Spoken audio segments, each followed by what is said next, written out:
됐어요. 자, 오늘은 이제 세 번째 시간이고요. 그 데이터를 어떻게 저장하고 활용할지에 대한 건데, 사실은 첫 번째는 인공지능에 대한 개략적인 개념, 두 번째는 이제 인공지능 서비스에 대한 설명이었다고 한다면, 이제 세 번째는 우리가 고용노동부에서 일을 할 때 어떤 준비들을 해야 그런 인공지능 서비스를 우리도 잘 만들고 또 활용할 수 있을까에 대한 내용이라서 좀 더 일할 때는 영향이 큰 그런 내용이라고 생각을 합니다. 그래서 전체적으로 보면 이 데이터에 대한 얘기를 좀 하고 그 다음에 쭉 내려가다 보면 너무 많이 내려왔나? 두 번째로 보면 깔끔한 데이터 만들기. 그러니까 깔끔한 데이터랑 지저분한 데이터가 있고, 그러면 깔끔한 데이터를 만들기 위해서는 어떤 걸 해야 되는지가 있고, 그 다음에 마지막으로는 우리가 실제로 업무를 할 때 의사결정을 어떻게 해야 되는지, 이게 이제 중간관리자 대상의 내용이다 보니까 이런 의사결정에 대한 내용들 세 번째 들어가고, 결론은 이제 세 번째라고 보시면 되는데, 그거를 그냥 만약에 지금 이 시간 제가 바로 세 번째 내용을 얘기하면 아마 이해가 잘 안 되실 수도 있어서 빌드업을 하는 첫 번째, 두 번째 강의가 있습니다. 제가 또 제 얘기를 듣다 보니까 내가 이제라는 말을 진짜 많이 하더라고요. 그래가지고 이제 이제를 좀 없애야 되겠다라고 생각하고 있어요. 의식하시면 의식하면 더 나올 수도 있는데 아무튼 그런 부수적인 효과도 있었어요. 삼각은 데이터를 어떻게 저장하고 어떻게 활용할까인데, 저희가 데이터를 이제 가지고 일을 하잖아요. 데이터 가지고 일을 할 때 데이터를 이제 분석해달라고 했을 때 이런 얘기를 들어보신 적이 있을 거예요. 데이터가 지저분해가지고 생각보다 분석하는데 시간이 너무 오래 걸렸다라고 하면, 이제 데이터가 뭔가 깔끔하지 않고 내가 원하는 대로 생기지 않았다는 거는 뭐 느낌적으로 이해하겠지만, 구체적으로 지저분하다는 게 어떤 의미고 도대체 데이터가 왜 지저분해지는 건지에 대해서 설명을 해주는 경우는 잘 없어요. 왜냐하면 그거를 설명하자고 하면 사실은 데이터에 대해서 처음부터 이제 설명을 해야 되는데, 그렇다고 해서 그냥 지저분하니까 오래 걸렸어요 이걸로 계속 넘어가기에는 좀 아쉬운 부분이 있어서 제가 한번 설명을 해보려고 합니다. 그래서 데이터가 지저분하다 그러면 깔끔한 데이터도 있냐? 둘 다 있습니다. 깔끔한 데이터, 지저분한 데이터 둘 다 있고, 깔끔한 데이터의 가치는 지저분한 데이터에 비해서 한 100배 정도 된다고 저는 생각합니다. 지저분한 데이터를 깔끔한 데이터로 만드는 데는 진짜 어렵고 심지어는 불가능한 경우도 많아요. 데이터는 이제 여러 가지 이유로 지저분해질 수 있는데, 대개는 우리가 방을 아무렇게나 쓰면 지저분해지는 것과 비슷합니다. 신경을 안 쓰고 그냥 내가 편한 대로 쓰면 방이 금방 지저분해지는 것처럼 데이터도 아무렇게나 저장하고 아무렇게나 관리하면 금방 지저분해지고, 특히 엑셀로 관리하는 데이터는 아무리 깨끗한 사람이라고 하더라도 깔끔하게 만들기가 어렵습니다. 그거는 이따가 설명을 드릴 거예요. 그리고 데이터, 그러면 어떤 데이터가 깔끔하냐라고 했을 때 이미 우리 사회에는 기준이 있어요. 데이터 품질 관리 기준이라는 게 있습니다. 그래서 품질 관리 기준을 잘 지킨 데이터가 깔끔한 데이터이고, 품질 관리 기준을 안 지킨 데이터가 이제 지저분한 더러운 데이터인데, 그러면 그 기준은 7개로 되어 있는데, 이게 꼭 항상 7개는 아니지만 대표적으로 이 7개 정도면 대부분의 얘기를 할 수 있다 라고 보시면 됩니다. 그러면 요 7개의 데이터 품질 관리 기준, 요거를 조금 얘기를 해보도록 하겠습니다. 데이터 품질 관리 기준 7개가 있는데, 그 중에 요 앞에 두 개가 정확성이랑 유효성, 요거를 먼저 설명드릴게요. 정확성이랑 유효성은 데이터가 진실에 부합하는지에 대한 기준이에요. 그러니까 데이터가 사실과 다르면 안 좋은 데이터잖아요. 그걸 이제 지저분하다고 표현하는 건데, 일단은 첫 번째, 정확성. 정확성은 데이터가 현실과 일치해야 된다는 의미예요. 우리가 여기 있는 5명의 이름과 나이와 그 다음에 소속 부서를 적었는데 김동현이 아니라 김동혁으로 적었어요. 그러면 당연히 정확성이 없는 거잖아요. 그래서 이게 가장 기본적이고 가장 중요한 원칙입니다. 입력 과정의 오타나 착각이나 실수에 의한 잘못된 정보 입력, 측정 오류 등으로 인해서 사실과 다른 데이터를 입력하면 정확성이 훼손됩니다. 너무 당연하죠? 그래서 그럼 정확성을 향상시키는 방법은 크게 두 가지인데, 뭐 집중을 해서 입력을 잘한다 이게 아니라 데이터 검증 절차를 마련하는 겁니다. 주기적으로 데이터의 정확성을 검증하는 것이고요. 두 번째는 데이터 입력 시 오류가 발생하지 않도록 유효성 검사를 실시하는 것이죠. 첫 번째의 데이터 검증 절차에 대해서 간단하게 말씀드리면, 입력은 시키는데 나중에 그걸 가지고 일을 할 때 맞는지 틀리는지 확인하는 절차를 두는 거예요. 보통은 제3자가 하는 경우도 많고 안 그러면은 입력과 다른 업무를 할 때 하는 경우도 많습니다. 그래서 예를 들면 고용보험 성립 신고를 할 때는 그냥 받아주는데 그걸 가지고 실업급여를 줄 때는 네 사업장이 이게 맞냐, 주소가 이게 맞냐 이렇게 확인하면서 그 원래 처음에 입력했던 정보를 확인하는 절차를 둘 수도 있고 안 그러면 진짜 돈을 줘가지고 랜덤으로 샘플링을 해가지고 이게 맞는지 현장에 직접 가서 봐라 이런 것들을 할 수도 있습니다. 둘 다 하면 더 좋고요. 두 번째는 데이터 입력 시 오류가 발생하지 않도록 유효성 검사를 실시한다는 건데 이게 우리가 되게 약해요. 우리 부가 제일 못하는 게 이겁니다. 왜 그러냐면 사람들이 불편하다는 걸 견디질 못해. 근데 간단한 것들이 되게 많아요. 예를 들어서 이름을 입력한다. 이름을 입력하는데 중간에 쉼표 넣는 사람들이 있어요. 두 사람 이름 한 번에 넣는 거야. 이름란에. 근데 그거는 말이 안 되잖아요. 이름은 딱 한 명 것만 들어가야 되잖아. 그러면 입력을 다 해서 입력 딱 버튼을 누를 때 쉼표가 들어가 있으면 입력 거부해버리면 되잖아요. 근데 그거 안 해요. 왜냐하면 입력해야 되니까. 또는 입력을 했는데 초성만 있는 거 있잖아요. 김동, 히읗하고 이렇게 여, 니은 이렇게 들어갈 수도 있잖아요. 잘못해가지고. 그러면 그 초성만 들어간 것도 딱 있으면 잘못 입력한 확률이 매우 높잖아요. 딱 걸러내야 되는데 그런 거 신경 안 써요. 우리는 그냥 입력하도록 둡니다. 그렇기 때문에 우리 데이터들의 정확성이 떨어지는 요인이 되죠. 그러니까 반대로 생각해보면 아 그런 거 좀 있으면 어때? 뭐 예를 들어 이름 입력했는데 이름이 열자야. 그러면 그것도 또 이상하잖아요. 뭐 잘못 입력됐다고 봐야 되잖아요. 어떤 사람은 이름이 열자일 수도 있잖아 라고 하면서 또 열어놔요. 뭐 그런 얘기하면. 근데 그게 아니라 열자를 입력하는 사람은 맞습니까를 두 번, 세 번 물어보게 해서 입력시켜야죠. 그러니까 그런 것들이 필요하다. 정확성에 대한 것들이고요. 두 번째는 유효성입니다. 유효성은 첫 번째가 이제 내용에 대한 거라면 두 번째는 형식에 대한 거예요. 데이터가 사전에 정의된 형식, 범위, 규칙을 따라야 한다는 이야기입니다. 예를 들어 똑같이 이름인데 이름 안에 숫자가 들어있어. 그러면 안 되잖아요. 뭐 날짜가 갑자기 들어간다던가 또는 날짜도 같은 양식을 해야 되는데 이렇게 입력하다가 이렇게 입력하다가 이렇게 입력하는 이런 방식으로 막 자기 맘대로 입력하는 것도 데이터 관점에서 보면 내용은 같지만 형식상으로는 잘못된 것이다. 그래서 유효성이 훼손되었다. 이렇게 표현할 수 있습니다. 그리고 유효성에는 허용 범위를 벗어난 값도 해당이 됩니다. 그래서 고용보험 사업장 성립 일자가 1900년대거나 1900년대 되게 많아요. 우리 고용보험 DB에. 그리고 가입자 연령이 막 100세 훨씬 넘어가고 200세, 300세도 있어요. 그런 것들도 이제 다 검증을 해야 되는데 우리는 검증 안 하고 있죠. 왜냐하면 단순 오타니까 그걸 이제 걸러내는 그런 게 없어요. 그리고 제약 조건을 벗어난 데이터도 있는데 뭐 예를 들어서 사업장 소멸일이 성립일보다 빠르다던가 고용보험 상실일이 가입일보다 빠르다던가 뭐 약간 이런 데이터들도 우리는 다 입력을 받아줍니다. 그렇기 때문에 그런 데이터가 실제로도 많이 존재하죠. 이게 이제 데이터의 내용 또는 형식이 진실과 맞느냐 이거는 정확성, 유효성이고요. 이 다음 완전성, 일관성, 적시성, 유일성은 내용적으로는 맞는데 데이터가 얼마나 활용 가치가 있느냐에 대한 내용입니다. 완전성은 필요한 모든 데이터가 누락 없이 존재해야 된다는 의미인데 이게 충분한 시간을 가지지 않고 급하게 데이터를 입력하면 이런 문제가 생깁니다. 특히 분류 체계가 없이 데이터를 분류하려고 할 때 이런 문제가 발생하는데요. 대표적인 걸로 예를 들어서 보도자료, 우리가 보도자료 리스트를 쭉 이렇게 넣었다고 생각해보면 보도자료 리스트 중에 담당 부서가 있을 거 아니에요. 담당 부서만 넣어요. 혁신행정 담당관만 넣어. 근데 우리는 혁신행정 담당관이 정책기획관 소속이고 기획조정실 밑에 있다는 걸 알지만 안 넣어요. 불완전하게 입력해. 왜? 급하니까. 다 아는 거를 왜 그거를 입력하고 있어. 이렇게 하면서 빠지게 되는 거죠. 그런 데이터들이 빠지고 뭐 사업장 감독 계획을 넣을 때도 뭐 성면 검사 이렇게만 넣지 그 성면 검사가 어느 분류에 해당하는지를 안 넣어버려요. 그러면서 그런 것들을 다 텍스트로 입력시키죠. 그러면 불완전한 데이터가 되고 나중에 데이터를 분석하려고 할 때 야, 과 단위가 아니라 국 단위로 통계를 뽑아봐 라고 하면 그때부터 다시 작업을 해야 되는 거예요. 불완전한 데이터가 되는 것이죠.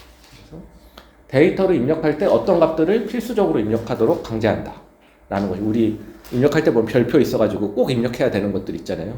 휴대폰 번호를 꼭 넣는다던가 막 이런 것들 그런 것들이 있고, 누락된 데이터가 있으면 적절한 값으로 보완하는 작업을 별도로 하던가 해야 완전성을 충족시킬 수 있고요. 두 번째, 이제 일관성은 쉬운 거예요. 동일한 데이터가 반복되는 경우에 데이터가 항상 같은 형식을 유지해야 된다. 아까 저 위에 쓰던 유효성이랑 되게 비슷한 거고요. 이렇게 한 거랑 이렇게 있는데, 여기는 하나 더 들어가는 게 컬럼의 이름도. 예를 들어서 A 사업장이 만들어진 날을 입력한다고 할 때 이렇게 다르게 입력되는 것도 문제지만, 내용이 그 컬럼 이름을 생성일이라고 했다가 사업 시작일이라고 했다가 어떤 때는 성립일이라고 했다가 이런 식으로 저장하는 것도 안 됩니다. 그래서 동일한 데이터가 반복될 때 항상 같은 형식을 유지해야 되고, 일관성 문제는 보통 언제 생기냐면 하나의 데이터베이스에서는 잘 생기지 않고 여러 군데에서 데이터베이스를 모아가지고 하나로 합칠 때 생겨요. 그래서 이제 데이터를 통합할 때 이 일관성 문제가 생기고, 그러면 일관성을 유지하기 위해서는 사용할 수 있는 방법은 표준화된 데이터 형식을 정하는 거예요. 네가 어떤 일을, 실업급여 일을 하든 지원금 일을 하든 사업장 감독 일을 하든 관계없이 너가 항상 사업장이 만들어진 날을 기록한다면 항상 그 이름은 사업장 성립일이라고 정해. 그리고 날짜 형식은 요 4개, 2개, 2개 요 자리로 항상 입력하도록 해 라는 규칙이 있고, 그 규칙에 따라서 저장을 하도록 하면 통합을 할 때도 항상 똑같이 되겠죠. 그래서 그런 문제가 없게 될 테고, 두 번째는 이제 메타데이터 관리라고 하는 게 있는데, 내가 그렇게 만들었어. 이상하게 만들었어. 한 명은 성립일, 한 명은 생성일, 한 명은 사업장 성립일 이렇게 만들었을 때 메타데이터를 누군가에게 제출하면 그 메타데이터를 관리하는 부서에서 보고 있다가 이거는 성격이 비슷한 건데 이름이 다른데 한번 맞췄는지 볼까? 라고 하면서 이제 검증하는 사람들이 있으면 이런 일관성 문제도 해결될 수 있겠죠. 그렇지만 첫 번째 방식이 더 좋겠죠? 가능하면. 두 번째 방식을 하면 일이 너무 많아질 테니까. 세 번째는 적시성인데, 이건 데이터가 사용될 시점에 가능한 한 최신 상태를 유지해야 된다는 의미인데, 이게 최근에는 잘 문제가 안 돼요. 왜냐하면 이제는 실시간 시스템이 너무 당연해. 입력을 하면 서버에 저장되는 거를 이상하다고 최신 기술이라고 생각하는 사람이 1도 없어요. 근데 이게 문제가 되는 게 뭐냐면 행정 절차를 우리가 그렇게 만드는 경우가 있어요. 이게 예를 들어 사업장 감독 정보를 입력하라고 할 때 사업장 감독 대상을 선정했을 때, 나갔을 때 입력하는 게 아니라 사업장 감독 결과를 다 받고 시정 지시한 다음에 시정 지시 조치가 완료된 다음에 입력하도록 하면 그게 얼마나 걸릴지 모르잖아요. 한 달이 걸릴 수도 있고 2달이 걸릴 수도 있고 1년이 걸릴 수도 있잖아요. 그럼 그 기간 전에는 입력이 안 되는 거야. 그러니까 절차를 제일 마지막에 데이터를 입력하도록 설계하면 적시성이 훼손됩니다. 그래서 짧게 바로바로 입력하도록 해야 되는데, 그러면 또 이제 누군가 얘기하겠죠. 아니, 중간에 그렇게 계속 자료를 입력하도록 하면 이게 내가 일을 해야지 데이터를 입력하기 위해서 회사를 다니는 게 아닌데 입력만 계속 시키냐라고 하는 이제 문제 제기를 할 수 있잖아요. 그런 문제 제기에 대해서는 이제 별도의 데이터 입력 절차를 두는 게 아니라 어떤 의사결정이나 행위를 할 때 자연스럽게 데이터가 입력되도록 시스템을 만들어줘야 돼요. 그거는 좀 이따가 저희가 이야기를 한번 해보겠습니다. 거의 다 왔는데, 유일성, 이게 이제 가장 골 때리는 거예요. 왜냐하면 일반 사람들은 유일성이 왜 문제되는지 이해를 못해요.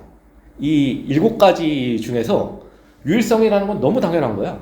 너무 당연해가지고 이게 문제가 된다고? 그리고 문제가 되더라도 금방 해결할 수 있을 것 같은데? 라고 생각하지만 이제 IT를 하는 사람 입장에서는 이것만큼 골치 아픈 게 없어요. 이 7가지 중에서 제일 골치 아파요. 뭐냐면 데이터 집합 내에 중복된 레코드가 없어야 된다는 거예요. 예를 들어서 우리가 사업장 정보를 가지고 있잖아요. 삼성전자 정보는 딱 하나만 있어야 된다는 거예요. 현대자동차 정보는 딱 하나만 있어야 된다는 거예요. 근데 너무 당연한 내용이라서 잘 이해가 안 되는데, 왜 그게 문제가 되냐면 하나만 쓸 때는 문제가 없어. 근데 다른 거랑 합칠 때는 이게 문제가 돼요. 그러면 다른 데에서 삼성전자 정보를 하나 가지고 있어. 내가 가지고 있는 사업장 정보랑 연결시키고 싶어. 근데 쟤는 내가 중복된 데이터를 가지고 있는지 아닌지 모르잖아요. 그러니까 양쪽에 다 연결이 돼요. 그러면 데이터가 엄청 커져요. 왜냐하면 딱 나는 100만 개가 있고 저쪽에 뭐 한 일이 1000만 개가 있어서 딱 여기 붙이면 그대로 100만 개여야 되는데 갑자기 120만 개가 돼. 그러면 뭐가 잘못된 거지? 라고 하면 저쪽은 다 잘못된 걸 모르고 내가 알아야 되는데, 문제가 뭐냐면 저 위에 있었던 아까 정확성이나 유효성은 잘못된 게 있잖아요. 사실과 다르잖아. 또는 형식이 다르잖아. 근데 유일성은 둘 다 똑같아. 그러니까 뭐가 다른 건지 뭐가 잘못된 건지를 판단할 기준이 없어요. 그러니까 미치는 거야. 그래서 유일성이 훼손된 데이터는 진짜로 활용하기 힘들고 이거를 복구하기가 너무 어려워요. 대표적인 사례가 우리의 노사누리 데이터예요. 우리 노사누리 데이터가 사업장 정보에 유일성이 없어. 그래서 여러 사람들이 이거를 활용해 보려고 노력하고 했는데도 안 되는 거야. 그래서 결국 결론적으로 버리고 새로 만들자 이런 얘기가 나올 정도로 이 유일성 문제가 해결이 되게 어렵고, 그럼 유일성 문제를 해결할 수 있는 방법이 있어요. 고유 식별자를 생성해서 부여하는 거예요. 그래서 우리 개인으로 치면 김동현의 79년 7월생은 되게 많잖아. 근데 김동현을 유일하게 식별할 수 있는 정보가 주민등록번호잖아요. 그 주민등록번호 같은 번호가 있어야 돼요. 근데 번호가 없는 상태로 해결할 수 있는 방법은 사실상 존재하지 않아. 그러면 우리가 기업 사업장에 대해서 유일성을 부여하고 싶다. 그러면 기업 번호라는 체계를 만들어서 기업 번호를 부여하는 수밖에 없어요. 그리고 그 부여한 기업 번호로 일을 해야 돼. 근데 우리가 기업 번호라는 체계로 가지고 일을 하지 않았는데 그걸로 일을 하라 그러면 사실은 저 밑에서부터 갈아엎어야 되는 거잖아요. 그래서 되게 힘듭니다. 그게 이제 되게 어렵고, 유일성 문제가 확고되지 않은 상태에서 IT 전문가들을 만나면 IT 전문가들은 아주 신나요. 저희는 다 해드릴 수 있는데요. 이 데이터에 1대 N 관계가 성립이 안 돼서 저희가 이걸 해드릴 수가 없습니다. 이거는 저희가 아니라 누가 와도 못해요. 라고 막 하는 얘기를 들어줘야 돼. 굴욕적입니다. 되게 굴욕적이야. 그 말인즉슨 니네가 데이터 관리 못해서 손 쓸 수가 없다는 거야 라는 얘기로 이제 이해하시면 됩니다. 누가 데이터 분석을 하는데 1대 N이 아니라서 못하겠다 라고 하면은 사실상 비난을 하는 거다라고 이해하셔도 무방합니다. 네. 그래서 유일성 문제가 있고, 유일성 문제는 이제 식별자 체계를 만들고 그거에 따라서 이제 관리를 해야 되고, 만약에 우리가 이미 데이터가 있는데 식별자가 없어. 식별자 없는 상태로 우리가 몇십 년 동안 일을 해왔잖아요. 그러면 해결할 수 있는 방법은 두 개예요. 하나는 새로운 고유 식별자 체계를 만들고 과거 데이터에 다 그걸 집어넣는 거예요. 두 번째는 그게 아니라 기존 데이터는 참고용으로만 쓰고 향후 생성되는 데이터부터는 고유 식별자를 부여하는 거예요. 이 두 가지 중에 하나만 가능하다. 물론 이론적으로는 다른 방식이 있을 수 있지만 뭐 저를 믿으셔도 됩니다. 다른 방식은 거의 불가능하다. 잘 몰라서 그런데 아까 노사놀이 얘기하실 때 우리 부처 내에서 무슨 뭐 고용보험 적립번호든 뭐 사업장에 대해서 고유번호를 부여하는 게 원래 없는 건가요? 있긴 있는데 그걸 적용을 안 하나?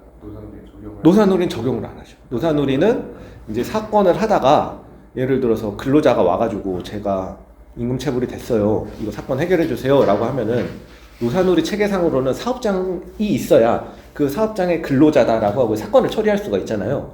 근데 그 사업장이 고용보험에 가입이 안 돼 있어. 또는 가입되어 있어도 내가 찾았을 때 잘 안 찾아줘. 그러면 감독관이 사업장을 생성할 수 있어요. 이름을 쳐서.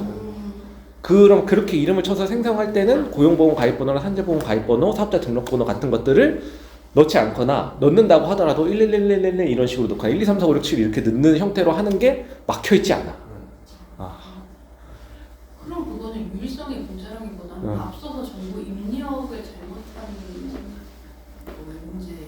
문제인데, 우리가 이제 노사놀이 시스템에서 그 어떤 사업장을 관리하는 키 자체에 그게 들어가지 않는데, 아무튼 그럼에도 불구하고 같은 사업장이라고 이제 보고 나머지 데이터들이 완전성이 없는 거죠. 네. 고유 식별자가 중복되는 경우도 있잖아요. 고유 식별자가 중복되는 경우도 가끔은 발생합니다. 네, 그럴 수가 있어요. 우리 사회에도 그래요. 주민등록번호 중복되는 사람이 가끔 나와요. 행정은 그럴 수 있어요. 그래서 그걸 어떻게 처리할 거냐. 이제 그거 먼저 검증하고 그 다음 단계로 이제 또 가야죠. 맞습니다. 그리고 또 하나 궁금한 게, 우리가 이제 정보의 익명성이라든지 정보 개인정보 보호하겠다고 고유식별자 넣겠다는 얘기를 많이 하시더라고요. 데이터 관리 같은 거 하다 보면. 근데 고유식별자가 1대1 매칭이 되는 거라면 사실 주민등록번호를 지웠을 뿐이지 파면 달 수 있게 되는 거 아니에요? 맞아요. 근데 그거는 따로 별도로 관리하니까 지금 이용자는 그 주민등록번호를 모르는 거죠. 매칭시킨 파일을 별도로 관리하는 거니까 DB는. 그래서 그렇게 해서 그 주민등록번호를 암호화한 매칭 키를 쓰고 매칭 키는 누구나 볼 수 있지만 암호화된 주민등록번호는 아무도 못 보게 하고 그 암호를 복호화하는 방식도 엄청 그 관리를 하는 거죠. 당연히 1대1로 매칭이 되기 때문에 이론적으로는 같은 보안 등급이지만 그것만으로는 뭘 할 수 없게 따로 만드는 거죠. 그리고 마지막으로 이제 적법성은 데이터가 현행 법령 체계를 준수하는지에 대한 방금 서서희관이 얘기한 것처럼 관련 법규, 규정, 표준 이런 걸 잘 지켰냐. 민감 정보가 기록되어 있고 평문으로 기록되어 있거나 이번에 SKT가 그것 때문에 난리가 났죠. 그 심 정보가 평문으로 저장이 되어 있었던 거예요. 옛날부터 그래 왔겠지. 개인정보 보호 암호화, 정보 제공 동의를 잘 받았는지 이런 것들에 대한 내용들이 있습니다. 그러면 이제 데이터에는 깔끔한 데이터랑 지저분한 데이터가 있다. 그리고 깔끔하냐 지저분하냐의 기준은 이런 7가지 정도가 있다라는 것이고요. 그러면은 이제 그 다음에 얘기해보는 게 기존의 의사결정은 데이터를 깔끔하게 만드는 방법은 2가지가 있어요. 첫 번째는 데이터를 생성할 때부터 품질 기준을 잘 준수하는 거죠. 두 번째는 데이터를 아무렇게나 생성한 다음에 지저분한 데이터를 깔끔하게 만드는 건데 첫 번째 방법을 저희는 사용하지 못해왔죠. 오랜 기간 동안. 그래서 이와 관련해서 우리가 하고 있는 의사결정의 예시를 보면 정확성 같은 경우는 현장에 있는 담당자가 입력한 데이터는 별도 검증 없이 데이터베이스에 바로 기록되도록 하고 있어요. 대부분. 그리고 각 사업 담당자의 개별적인 판단에 따라 어떤 데이터를 어떤 형태로 저장할지를 선택할 수 있어요. 내 마음대로. 연도만 넣을 수도 있고 월도 넣을 수 있고 일도 넣을 수 있고 어떤 사람은 심지어 시간도 넣어요. 시간 초까지 넣는 사람도 있어. 지원금을 준 시간을 막 기록해요. 그리고 이제 완전성, 분류 체계가 존재하는 경우에도 문자열로 분류명을 입력하는 경우가 있는데 대표적인 사례가 우리 사업장 감독입니다. 그래서 제가 하나 보여드릴 게 이게 이제 사업장 감독 체계 제가 안전보건 감독 기획과에 가서 만든 건데 사업장 감독을 1년에 50개 정도 하거든요. 뭐 성명 감독, 뭐 저기 뜨거울 때 감독, 뭐 추락 감독, 뭐 맞은 감독, 뭐 안 그러면 사업장 감독 이런 것들을 다 하는데 분류 체계가 없어요. 분류 체계가 없어가지고 몇 가지의 사업장 감독을 했냐 그러면 50개요. 이렇게 얘기하고 그럼 그 중에서 작년에 발생했던 사업장을 재감독한 거 있을 거 아니야? 그게 몇 건이나 돼? 라고 하면 모르는데요. 이렇게 얘기해가지고 알아봐! 그러면 이제 사업장 감독 3만 개 한 거를 가지고 감독 내용 막 조사해. 그 텍스트에 있는 거 찾아. 작년 24년, 25년에 이제 한 걸 찾으려면 24년 얘기가 써 있을 거 아니에요? 그러니까 24년이나 작년 뭐 이런 거를 막 찾아. 그게 있는 것들을 딱 해가지고 3,000개입니다. 이렇게 얘기하고 확실해? 이렇게 검색했는데 맞는 것 같습니다. 알았어. 그럼 국회에도 보내고 막 이러는 거예요. 근데 그렇게 하면 할 때마다 달라질 거 아니에요. 어떤 때는 24년을 넣었다가 어떤 때는 작년을 넣었다가 어떤 때는 전년을 넣었는데 전년을 넣었다 안 넣었다 했어. 그럼 막 숫자가 달라지잖아요. 통계가 유지가 안 되지. 그러면 필요한 게 뭐냐? 감독 분류 체계가 있는 거예요. 그래서 있어야 되는 거예요. 그래서 어떤 감독을 했어. 내가 뭔가 하나 감독을 했어. 중대재해가 발생해서 감독을 하면 중대재해 감독이고 그 다음에 특별감독, 뭐 사고다발 사업장에 대한 감독 이런 것들은 다 중분류가 중대재해고 대분류가 재해발생 사업장에 대한 감독이다. 뭐 약간 이런 식으로 되어 있는 거고 어떤 경우에는 장마철 감독을 했어요. 그럼 장마철 감독은 재해발생 사업장에 대한 감독이 아니잖아요. 사고가 없었어도 그냥 감독하는 거잖아. 그러면 건설 현장 취약 시기에 대한 감독 중에 장마철 감독이고 그게 건설 현장 감독이고 그게 시기별 감독이다. 이렇게 분류가 돼서 A, B, C 재해발생 사업장 감독, 합동 감독은 이제 다른 부처랑 같이 하는 거. 그 다음에 시기별 감독, 재해예방 기관에서 건의해서 하는 감독. 그 다음에 미흡 사업장, 우리가 뭔가 시켰는데 잘 못했다고 보고를 받아서 하는 감독. 그 다음에 유해 위험 요인이 있는, 이거는 잘못하진 않았는데 그냥 유해 위험 요인을 가지고 있어서 하는 감독. 그 다음에 업종별로 실시하는 감독. 그 다음에 지방관서에서 자체적으로 하는 감독. 마지막으로 이 한 다음에 사후조치 성격으로 하는 감독. 그 다음에 기타 감독. 근데 기타 감독은 없어요. 이렇게까지 분류를 해놓으니까. 이렇게 다 분류를 하고 저희가 뭔가 감독을 하겠습니다. 예를 들어서 장시간 근로 감독을 하겠습니다. 라고 하면은 감독을 하나 생성하고 그 감독의 분류 체계는 F0707입니다. 이렇게 입력을 해 놓은 다음에 데이터를 저장해야 되는 거예요. 그래야 완전성이 유지되는 거예요. 근데 우리는 그렇게 해요? 안 해요? 안 하죠. 왜? 급하니까. 야, 야간 장시간 근로 큰일 났어. 큰 사고가 나서 빨리 전국 감독해. 그럼 막 감독 계획을 짜가지고 올리고. 그런 식으로 이제 관리가 되고 있기 때문에 제가 이제 안전보건 감독 기획과에 있을 때 관리 감독 체계를 만들었어요. 만들고 이거에 따라서 이제 저장을 해줬으면 좋겠다라고 했는데 실제로 잘 되고 있는지는 저는 아직 확인을 못 해봤어요. 잘 되고 있어야 될 텐데. 그러면 과장님 저것도 그 일종의 분류 체계, 특수 분류 체계 같은 걸로 그렇죠. 승인 받는 방식으로. 그래서 지침으로 해야 되죠. 네. 지침으로 해서 네. 이제 그렇게 해놓고 저희 사업장 감독 관리 규정에는 반영을 해놨어요. 근데 그럼 규정 저대로 안 하면 규정 위반이니까 하겠죠. 자신이 없습니다. 자신이 없어요. 네, 그렇습니다. 그렇고 이제 일관성 같은 데이터라도 담당자의 편의에 따라서 다양한 방식으로 입력할 수도 있고 적시성 이게 생각보다 큰 문제긴 해요. 하나의 업무가 완전히 완료되기 전까지는 내가 모르는데 어떻게 입력해요? 이런 얘기 되게 많이 할 거예요. 그런 것들 그다음에 유일성, 그다음에 적법성은 우리 사실 별로 신경 잘 안 쓰고 있습니다. 그냥 막 하죠. 그래서 데이터를 깔끔하게 만드는 방법은 이렇습니다. 일단은 어떻게든 기준 정보라고 할 수 있는 그 기준이 되는 DB가 있어야 돼요. 개인에 대해서든 사업장에 대해서든 정책에 대해서든 기준 정보라고 할 수 있는 DB를 만들어내고 새로운 시스템을 만들 때는 어떻게든 그 기준 정보를 활용하는 방식으로 시스템을 설계해야 돼요. 만들어야 돼요. 그 다음에 기존 시스템도 역시 어떻게든 기준 정보와 매칭이 될 수 있는 방법으로 데이터를 정비해야 돼요. 그러면 이제 어떻게든이 3번 들어가잖아요. 어떻게든 해야 되는 거예요. 첫 번째는 기준 정보라고 할 수 있는 DB는 국가 일자리 정보 플랫폼 구축 사업을 할 때 기준 정보라고 할 수 있는 MDB를 구축했어요. 그게 이겁니다. 이렇게 생겼어요. 이 MDB 설명서가 있어.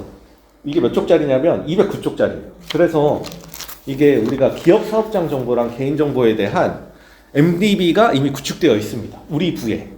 그게 완전하지는 않지만 어떻게든 구축을 해놨어요. 그걸 써야 되죠. 근데 우리는 잘 안 써. 왜냐하면 쓰는 게 되게 힘들거든. 그리고 MDB 기반으로 바로원 서비스랑 디지털 기업 지원 서비스를 제공하고 있어요. 이미.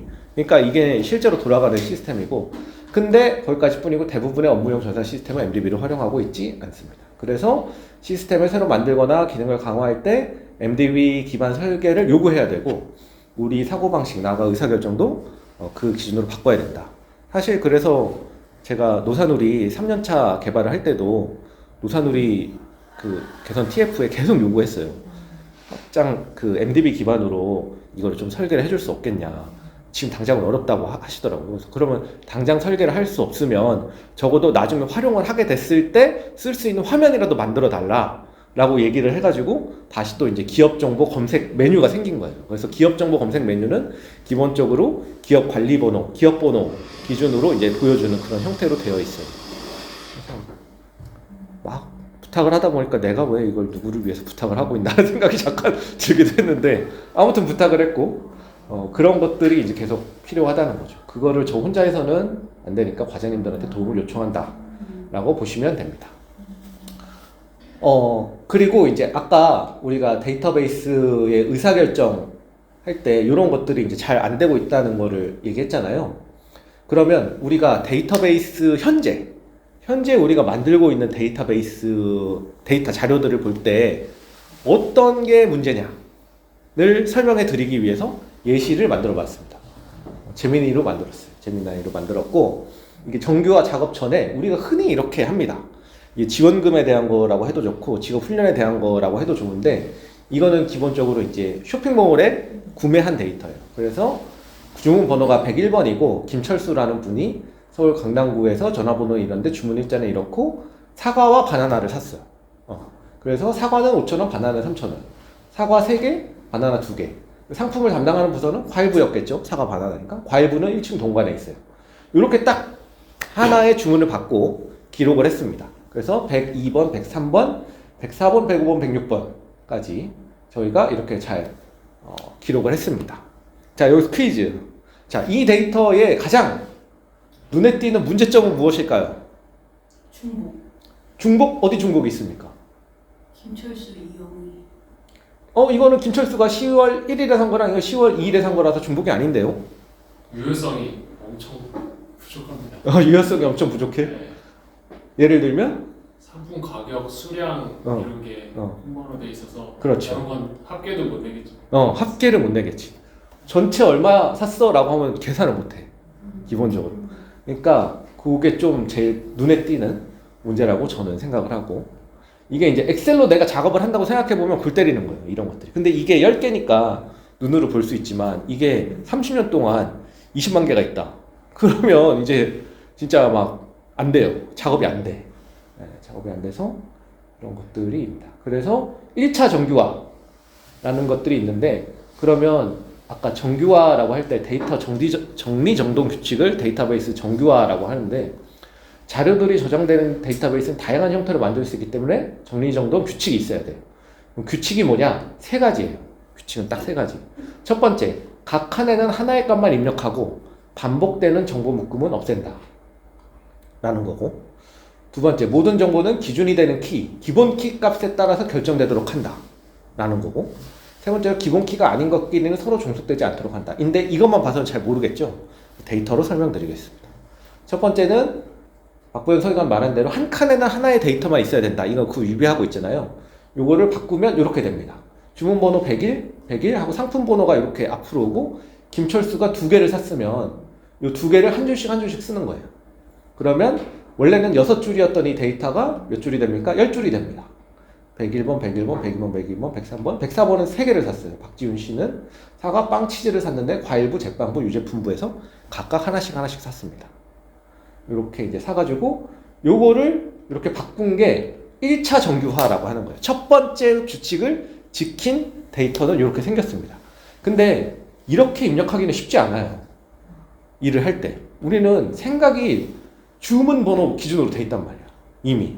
신청 단위로 기준으로 돼 있어서 저렇게 설계를 하기가 진짜 힘들어요.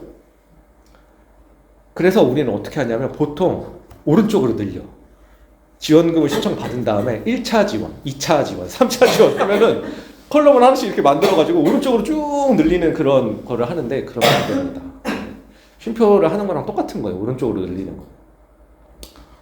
자, 그럼 1차로는 그렇고, 두 번째는 이제 설명이 뭐였냐면, 모든 정보에 대한 기준이 되는 키 값에 따라서 결정되도록 한다라고 하는 건데, 이게 뭐냐면 이 표를 보면 요렇게 요거를 만들어야 된다는 거예요. 이게 뭐냐면 주문 번호가 있고 상품 번호가 있고 수량이 있잖아. 요 세 개만 딱 있는 테이블을 만들어야 된다는 거예요. 이 테이블을 요렇게 요 두 개에 따라서 결정되는 101A101이라는 문자에 따라서 결정되는 그런 키로 만들어야 되고, 그러면 예를 들어서 주문 번호가 있는데 주문 정보가 있을 거 아니에요. 이 101이라고 하는 정보, 이 정보는 김철수가, 강남구에 사는 김철수가 고객 전화번호 이런데 주문 일정이 이렇게 됐다 라고 하는 주문 번호만 놓는 거야. 그러면 어떻게 돼요? 요 뒤에 들어가는 요 내용들을 여기 적지 않아도 되죠. 근데 왜 적지 않아도 되냐면 101이 결정되는 순간 요거는 확정이잖아. 근데 여기서는 101이 확정되는 순간 요 확정된 요 내용들이 괜히 들어가 있어. 그래서 기본 키에 따라서 동일하게 딱 결정되는 내용들이 여기 들어가기 때문에 이거는 깔끔하지 않다는 거예요. 왜 깔끔하지 않냐? 101이라고 했는데 주문번호가 101인데 여기에 보면 101은 김철수고 서울 강남구잖아. 근데 여기에서 누군가가 101 김철수라고 했는데 여기 서울 강남구라고 적었는데 여기 서울 서초구라고 적어놨어요. 그럴 수도 있잖아요. 그러면 강남구가 맞아요? 서초구가 맞아요? 모르죠. 우리 몰라. 근데 이게 모르면 안 되는 게 주문 번호에 따라서 고객명과 고객 주소, 고객 전화번호는 똑같아야 된단 말이에요. 개념적으로. 그래서 개념적으로 변할 수 없는 내용을 여러 번 쓰는 거는 데이터 관리 관점에서 되게 위험한 거예요. 틀렸을 때 찾아내기가 어려워. 그래서 막 어떻게 찾아내냐면 나중에 보면 막 이거 3번 있잖아. 그럼 3번 중에 2개를 맞고 하나 틀리면 하나 틀린 거를 틀렸다고 가정해버리고 막 덮어 쓰기도 하고 막 이런 거를 하는데, 사실은 그거는 우리가 자의적으로 판단한 거지 하나가 틀렸다는 보장도 없어요. 근데 그냥 막 그렇게 시키는 거지. 그런 일이 발생하지 않게 하려면 딱 요거에 따라서 결정되는 내용들은 여기로 그냥 다 정하고, 여기에는 중복돼서 그런 것들이 나오면 안 된다는 거예요. 틀릴 수 있으니까. 상품 번호도 마찬가지. A101이 뭐예요? 사과. 근데 A101이 사과인데 상품 가격 5,000원인데 누군가가 5,000원이 아니라 4,000원이라고 써놨어. 5,000원이 맞는지 4,000원이 맞는지 모르잖아. 그런 것들을 다 떼어내야 된다는 거야. 그래서 개념적으로 따로 데이터베이스들을 만들어야 됩니다. 그게 2단계. 3단계가 한 단계 더 들어가는 거예요. 3단계 똑같아. 똑같은데 뭐냐면 요 상품 정보로 나눈 게 있잖아요. 근데 요 과일부는 1층 동관이잖아. 그러니까 이 메인 테이블이 아닌 저 표 1번이 아닌 요 표 2번, 3번 테이블에서도 그런 일이 발생할 수 있거든요. 그럼 이것도 또 떼내는 거야. 한번 또 떼내. 그래서 여기 보면 고객 정보가 아니라 어디 갔냐. 과일부는 1층 동관, 유제품부는 2층 서관, 제품부는 1층 서관. 이렇게 딱 정리를 해놓고 요거를 쓰는 거예요. 요거를 써서 이제 작업을 하는 거죠. 마찬가지로 과일부도 1층 동관이라고 했다가 1층 서관이라고 써놓으면 뭐가 맞는지 모르니까. 그래서 어떤 하나의 데이터가 있을 때 그 데이터가 진실인지 아닌지를 판단하기 위해서는 그 데이터가 딱 하나만 있는 게 좋아요. 그렇게 데이터베이스를 설계하는 걸 데이터베이스 정규화라고 합니다. 근데 우리가 막 데이터베이스 전문가가 아닌데 데이터베이스 정규화가 됐는지 안 됐는지 여기까지 알기는 어렵잖아요. 그러면 우리가 해야 되는 건 뭐다? 적어도 이거는 안 해야 된다는 거야. 이걸로 일을 하면 안 된다는 거야. 최소한 여기까지는 맞춰야 된다는 거죠. 여기까지는 맞아야 되고 그게 아니라고 한다면 전문가를 불러서 시간을 좀 들여가지고 내가 가진 데이터를 저장하고 싶은데 어떻게 저장하면 좋을까요? 라고 이제 설명을 한번 듣고 그거에 따라서 시간을 주고 이제 데이터베이스를 설계하라고 하죠. 만드는 사람도 이게 쉬워요. 다 때려넣어. 다 때려넣고 그냥 하라고 하고 그 유효성 검증도 하나도 안 하고 막 상품도 막 2개, 3개 넣게 하고 그러면 얼마나 좋아. 나는 일 다 끝났어. 돈 다 받았어. 이렇게 하고 이제 가도록 놔둬서는 안 된다는 거죠. 네. 정규화 작업까지 되면 그러면 A101이라는 데이터만 남아 있을 거고 밑에 있는 것처럼 그러면 그 A101을 이 안에는 사과부, 과일부고 1층 동간이라는 정보까지 다 그 안에 담겨 있다고 본다는 거죠. 담겨 있다고 본다는 거죠. 그거를 그러면 이렇게 뭔가 데이터상으로는 그게 따로 이렇게 뭐가 딱 뭐 클릭하면 그게 뭐 이렇게 이 정보까지 가져오는 그런 링크되는 거죠. 그리고 만약에 이런 것도 생각할 수 있어요. A101이 사과인데 5,000원인데 가격은 달라질 수 있잖아요. 4,000원이 될 수도 있잖아. 그러면 A101 요 상품 정보 테이블에 추가돼야 되는 정보가 시기 정보가 추가돼야 돼요. 그래서 이 가격이 결정된 시기를 하나 적고 1월 1일 날은 5,000원. 근데 1월 5일이 되는 데는 4,000원. 다시 1월 10일이 되면 또 5,000원 될 수도 있잖아요. 그렇게 이제 데이터들이 쭉 쌓여가는 이력 테이블이 되는 거죠. 그렇게 하면은 내가 예를 들어서 기억이 안 난다. 2년 전 3월 5일 날 사과를 샀는데 그때 당시 가격이 얼마였어? 라고 하면은 딱 찾아지는 거죠.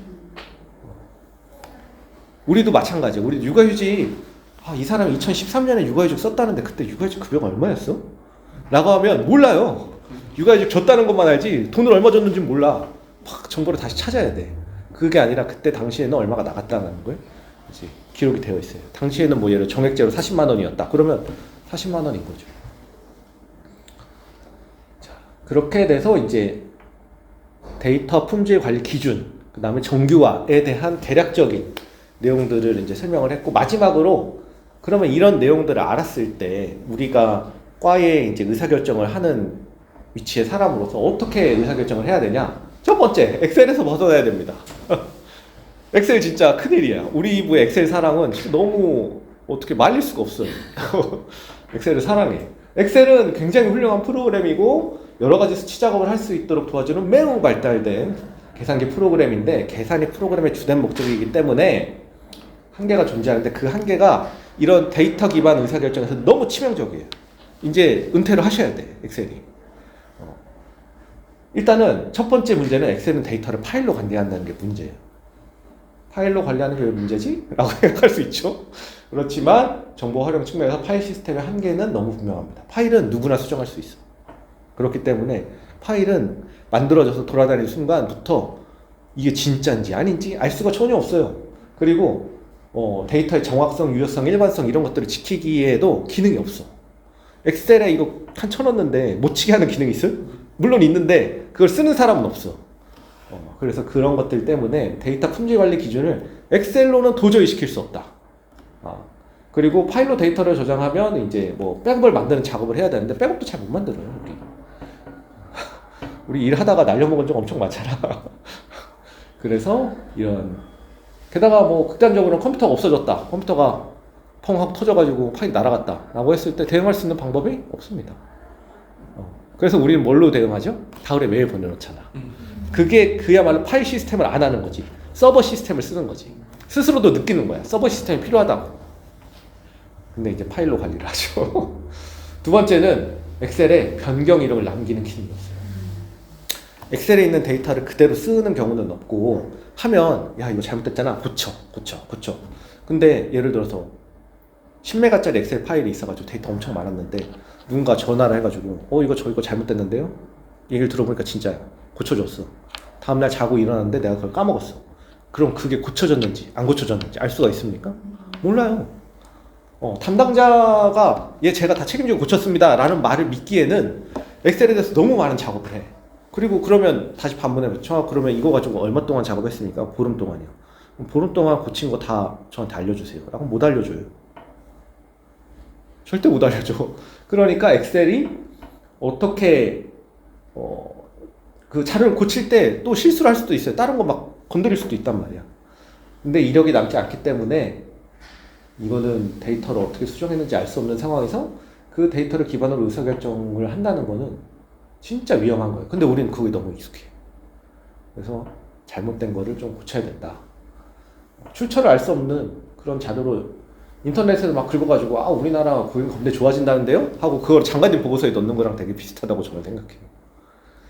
그리고 엑셀 파일 읽기 위해서 엑셀 프로그램이 필요하다. 이게 왜 단점이지? 라고 하는데 지방에는 많이 없어요. 담당자들 엑셀이 없어. 한 셀을 써야 돼. 막 그런 경우도 있고 진짜 한 셀도 없고 엑셀도 없는 경우도 있어요. 그런 것들은 좀 안 되고요. 결론적으로 엑셀은 이제 수치 계산을 위한 계산기 프로그램으로 써야 되는 거고 또는 의사결정 하기 전에 내가 혼자 한번 간단하게 해보겠다 정도로 써야지 이거를 가지고 이 엑셀 파일이 중요한 역할을 하면 안 되고 특히 엑셀을 지방관서에 뿌려서 이거 채워라 라고 하면은 진짜 내가 큰 잘못을 하고 있다 라고 인식해야 됩니다. 근데 우리 너무 많이 하고 있죠. 대안이 뭐예요? 대안을 얘기해 보시죠. 그 대안 얘기하기 전에 두 번째. 그러면 이 데이터 품질 관리 의사결정 두 번째 관리 대상 자료의 범위를 정해야 돼요. 그러니까 우리가 어떻게 할 때 데이터 관점에서 가장 중요한 거는 관리 대상 자료의 범위를 정하는 건데 예를 들어 관리되는 자료의 범위라는 표현이 좀 어색할 수도 있는데 내가 지원금 사업을 한다던가 안 그러면 뭘 한다던가 했을 때 어디까지가 관리 대상인지는 의사결정이 필요해요. 어떤 지원금 사업이 있는데 지원금을 신청한 금액이랑 지급하기로 결정한 금액이 각각 있잖아요. 근데 신청한 금액은 중요하지 않잖아. 우리 돈을 줄 때. 그러니까 관리하지 않기로 했어. 신청은 뭐 지 맘이지. 돈 주는 것만 중요해 라고 했는데 갑자기 어느 날 장관님이나 차관님이 야 신청한 거 대비해서 우리가 엄청 날린다는 얘기가 있는데 이거 신청한 거 대비해서 우리가 돈을 얼마나 주고 있니? 라고 얘기하면 어떻게 해야 돼요? 직원을 불러가지고 밤을 새우게 시키죠. 자 지금부터 데이터가 없는 건 아닐 거 아니야. 다 관리되어 있으니까 찾아 라고 하면은 막 이제 한국원에 연락을 하고 어디 연락을 하고 해가지고 롤데이터를 받아가지고 제가 이걸 작업을 해야 되는데 파일이 안 열려요 막 또 시작해가지고 작업을 하잖아요. 그렇게 되면 안 된다는 거예요. 관리 대상 범위를 명확하게 정해주고 관리 대상 범위를 정하지 않았기 때문에 장관님, 차관님 또는 다른 사람이 물어볼 때 쑥쑥 뚫리는 거야. 예를 들어서 관리 대상 범위를 내가 정했어. 신청 금액은 관리 대상 범위가 아니라고 정했어. 그러면 누군가가 나에게 얘기했을 때 근데 저희가 신청 금액은 따로 관리하고 있지 않아서 통계가 없습니다. 이렇게 얘기하고 끊어줘야 되는데 그게 아니라 다 된다고 해버리는 거야. 우린 다 돼. 다 되는 부처니까. 그래가지고 그런 것들이 있어야 된다. 관리되는 자료의 범위를 생각할 수 있다. 근데 생각하면 이렇게 할 수 있지. 아니 다 관리하면 되잖아. 컴퓨터에 저장하는 게 비싼 것도 아닌데 그러면 다 관리하면 되지 이렇게 생각하는데 다시 한번 물어보면 다라는 게 어디까지인데 그거는 나는 모르지. 네가 알아야지. 이렇게 하면 그거는 일을 하는 게 아니라 일을 맡기는 거지. 떠맡기는 거지. 데이터 관련해서 일을 한다고 생각하면 그런 것들을 자기가 결정을 해줘야 되는 거야. 그런 과정이 없었는데 데이터가 진짜 끝내주게 관리되고 있어. 그러면 당신이 아니라 당신의 부하가 엄청 잘하는 거야. 그래서 데이터 관련된 체계가 잘 정비된 조직이라면 관리 대상 자료의 범위를 정할 때 내 머리로 정하는 게 아니라 참고할 만한 자료가 있어야 돼요. 나도 잘 모르겠는데 일 처음 해보잖아요. 어떻게 해야 돼요? 라고 물어볼 때 답변해 줄 수 있는 사람들이 있어야 돼요.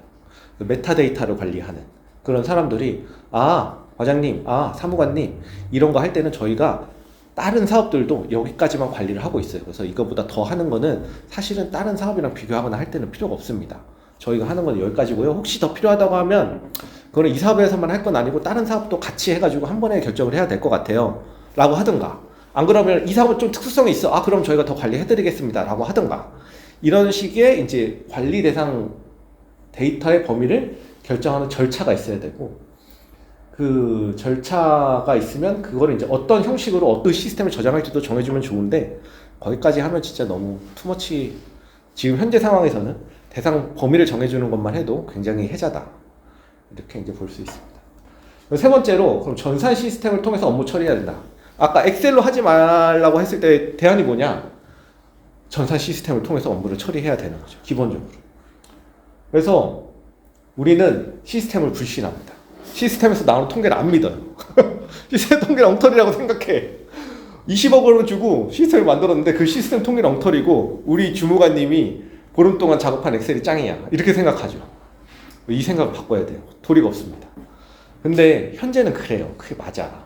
왜냐하면 우리 주무관님들, 사무관님들이 너무 유능해. 그리고 지방관서에 막 엄청 좋아가지고 그 데이터 사실관계를 다 확인하는 거를 막 엄청 열심히 해줘. 우리 직원들이. 언제까지 그렇게 살 거예요, 근데. 언제까지 그렇게 살 거야. 이제 그만하자, 좀.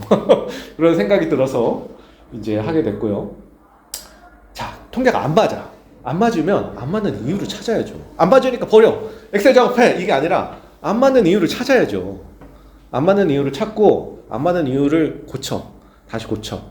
그래서 나중에는 그래. 이제 믿을만 하다. 라고 하면 엑셀을 지방으로 보내는 거 안 해도 되잖아요.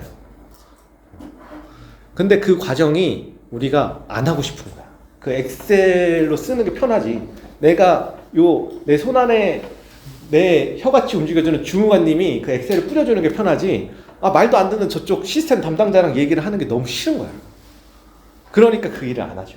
그러면 그럴수록 우리는 우리 앞에 진행됐던 30년을 31년, 32년, 33년으로 늘리는 거다. 그래서 그렇게 안 했으면 좋겠다라는 이제 희망을 가지고 있고요. 제가 이 희망을 가진 지는 꽤 오래됐는데 이제 얘기를 한번 해보게 됐습니다. 그래서 관점의 변화, 시스템의 개선이 필요합니다. 그래서 제가 이 얘기를 하면서 여러 번 하지 않았겠어요? 제가 얘기하는 거 들어보면 되게 많이 얘기하는 티가 나지 않아요? 그래서 얘기하면서 가장 큰 벽을 느꼈던 거는 우리 부 사람들이 느끼는 책임의 범위에 대한 인식이에요. 그러니까 전산 시스템의 자료를 현실에 맞게 업데이트하는 거를 자기의 책임으로 인식하지 않아. 그거는 다른 사람의 일이거나 아예 일이 아니라고 생각해요. 왜냐하면 내가 하는 일은 근로감독 신고사건 처리하는 거지. 내가 하는 거는 임금체불 없애는 거지. 내가 하는 건 산재 예방하는 거지. 이렇게 생각하고 거기서 이제 끝나버리는 거죠. 그렇게 인식하는 가장 큰 이유는 현재 시스템이 그지 같아서 그래요. 현재 시스템이 잘 돼 있으면 나도 그렇게 생각하지. 근데 시스템을 하려고 해도 안 돼. 그러니까 이건 내 책임이 아니야. 이렇게 생각을 하는 거죠. 예를 들어서 취약계층의 취업 발전을 위해서 워크넷에서 일자리를 검색해가지고 그거를 직원한테 알려주는 업무를 하는 상담원이 있다고 쳐봐요. 본부에서 이렇게 생각했어. 상담원이 취업 발전을 하기 전에 충분히 많은 일자리를 검색해가지고 그 사람한테 알려줬으면 좋겠다. 근데 그걸 확인할 방법이 없네.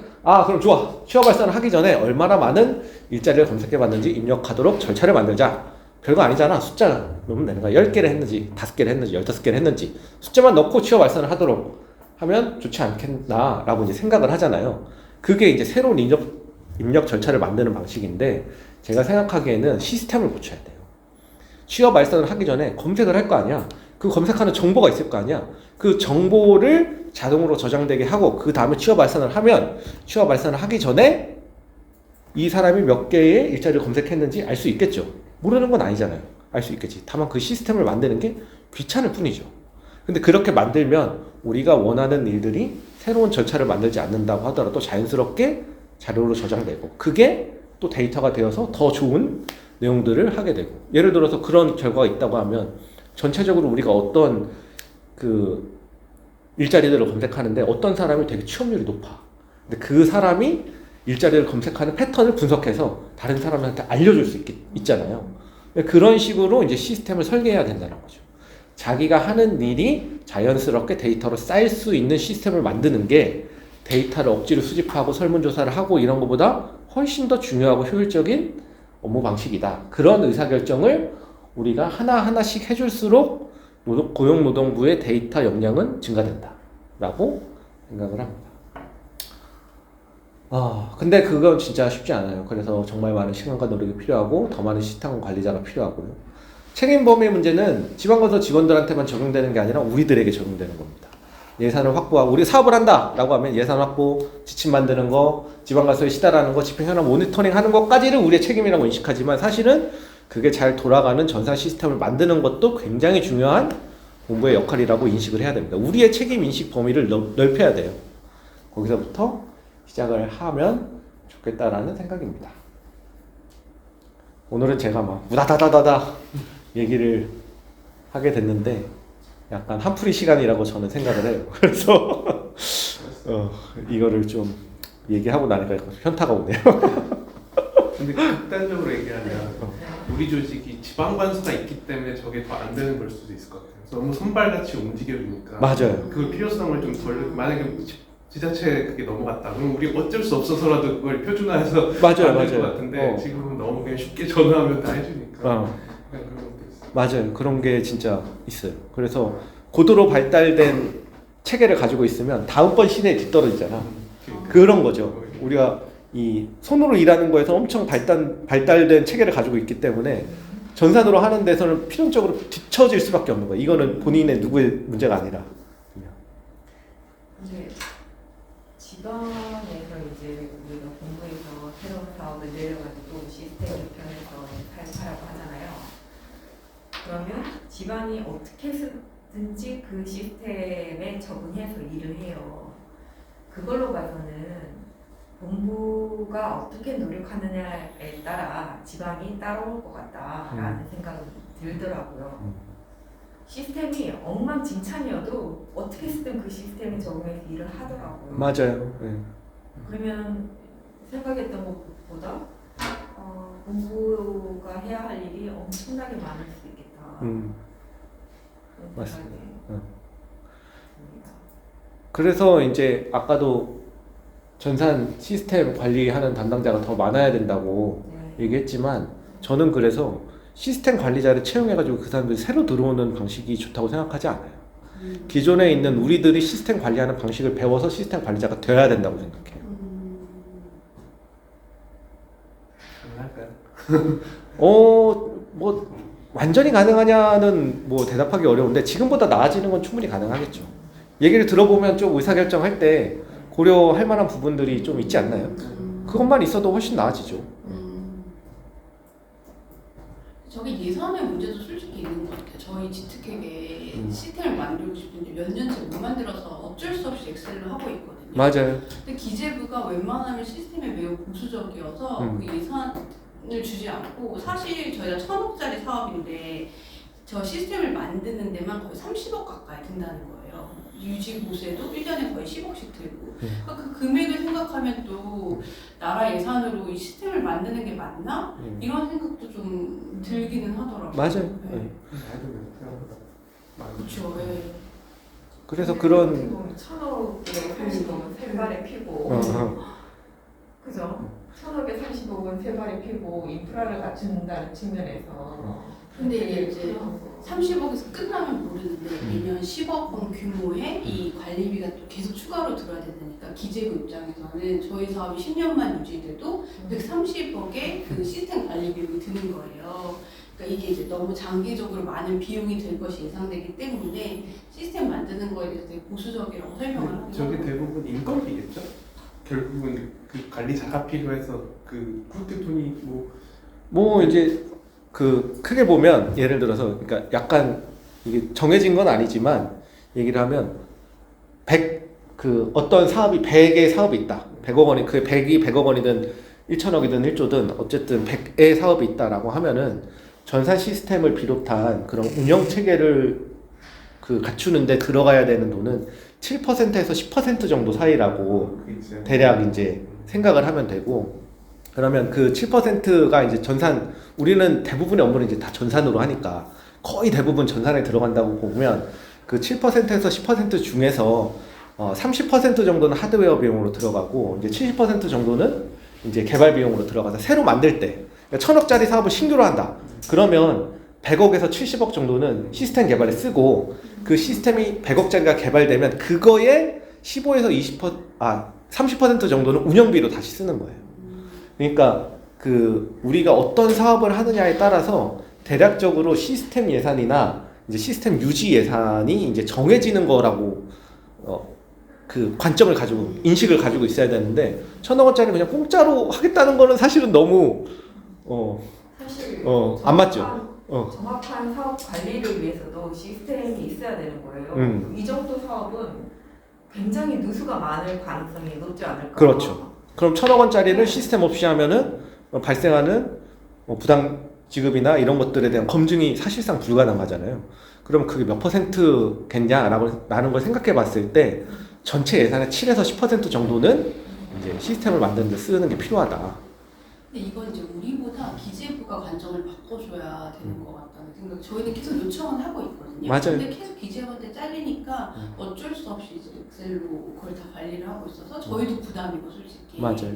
그 엑셀 데이터 정확도도 좀 떨어지고, 그다음에 이 말씀하신 대로 이게 히스토리 관리가 안 되다 보니까 확실히 좀 그런 것 같아요. 그게 얘기하는데 전혀 안 바뀔 것 같지만, 사실은 박보현 소위관님이 가가지고 막 기회 될 때마다 행안부 공통 AI 플랫폼은 쓸모없다라고 해가지고 그게 막 이렇게 인식이 확산될 수도 있는 것처럼, 그런 것처럼 이런 예산 사업을 할 때도 7%에서 10%는 운영 비용으로 들어가야 되고 대부분 전산에 투입해야 된다. 이런 것들에 대한 인식은 확산될 필요가 있다고 보죠. 네, 수고하셨습니다. 감사합니다.